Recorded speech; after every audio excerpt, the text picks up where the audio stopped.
So on to the Rallycross Olympus Cup. It's not a part of the day's main action. It's a special one-off trophy race. The winner receiving an Olympus camera. And away we go, and it looks like the 469 car of Matthew Hay is going to take the lead, or is he? No, it's not. It's Andy Lee that gets the best start, heading through the S's for the first time then. It's Andy Lee from Matthew Hay. It looks like it possibly could be Ben Clark in third position just for the moment in this four-lap race. Then Neil Wade with the checkered flag on his roof, I think, is in fourth position, but it's Lee now from Clark. Clark's made it through into second position, I think, as they come down towards the hairpin for the first time. Number 489 then, that's Ben Clark up to second position as they come through to start another lap, Johnny. Yeah, so close battle this then between the top three cars. Andy Lee with obviously a lot of pace in that blue and white machine, fending off the other two just for the moment through the fairly hairy bit on the track through the S's. And Andy Lee goes a little bit sideways. He's gone two sideways, in fact. Oh, and a bit of contact there as well. In fact, fairly hefty contact for Wade. Neil Wade nowhere to go with the stranded Andy Lee car, trying to recover desperately. Now, has that impact affected the pace of the cars? It's given Ben Clark a really good chance to win this race, but they still are going hammer and tong for second and third position. So Andy Lee and Neil Wade suffering no visible ill effects after that big collision there. So Andy Lee hasn't lost that many places either after a big incident like that. Front runs in second place at the moment, and Neil Wade dropping back very slightly in third place, but that really gifted things to Ben Clark in this Olympus Cup. I think they'll be trying to preserve their cars for the championship points on offer later in the afternoon, but that contact there, well, that wasn't really evidence of that, was it? Here, though, is Ben Clark on his way down the straight with a big lead.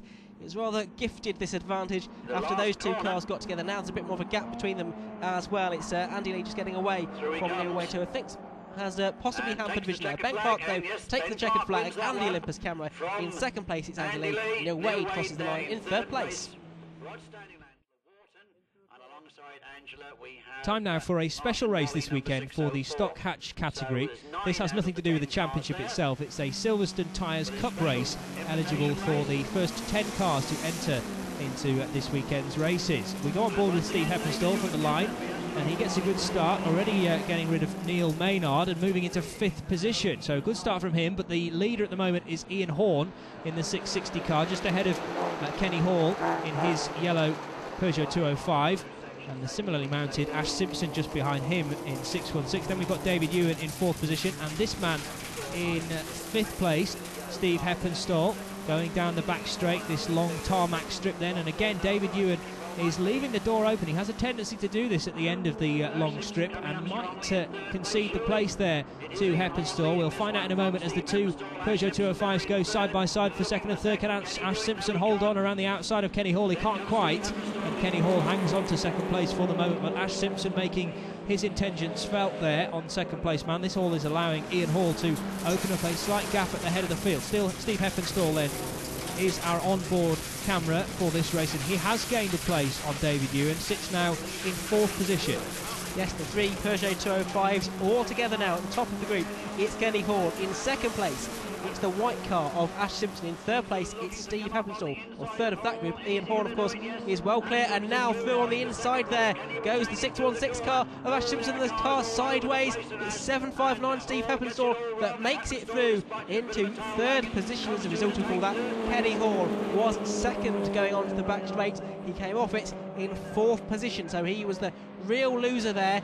Ian Horn now still leading this race, but Ash Simpson right behind him as we go on to the final lap. Great bit of car control there from our onboard man Steve Heppenstall. I thought he'd lost it then, but he's still in with a real chance in this race of a decent result. We've got a car stranded on the back straight there. Car stranded on the back straight now. Will that possibly bring out the red flags, because it's parked in a very dangerous position? It will indeed. It's Angela Wharton who has come to rest at the start of that tarmac strip. There she is. She's safe and well, as you can see, but the race brought to an early close.